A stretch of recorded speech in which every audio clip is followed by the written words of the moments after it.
নমস্কার। রামনবমী আগামী 27শে মার্চ 2026 সালে শুক্রবারে পালিত হবে। রামচন্দ্রের জন্ম হিসাবে রামনবমী উৎসবের অনুষ্ঠান সমস্ত ভারতবর্ষে পালন করা হয়।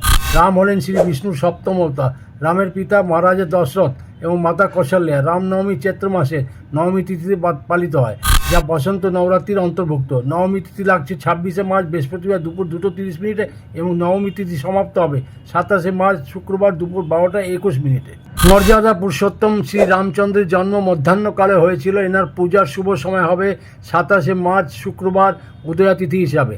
পূজা করার শুভ সময় হবে মধ্যাহ্নকাল সকাল 11:13 থেকে দুপুর 1:41 পর্যন্ত। মোট সময় পাবেন 2 ঘন্টা 28 মিনিট। দুপুর 12:27 হবে মহেন্দ্র যোগের সময়। এই দিন হলুদ বস্ত্র বা অরেঞ্জ কালারের বস্ত্র ধারণ করা অতি শুভ হবে। গঙ্গা স্নান ও সূর্যদেবকে অর্ঘ্য অবশ্যই দেবেন।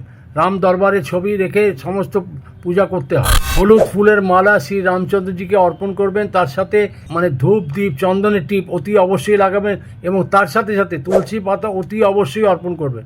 মাতা সীতা দেবীকে লাল ফুল অর্পণ করবেন। হনুমানজিকে তুলসী পাতা অর্পণ করবেন।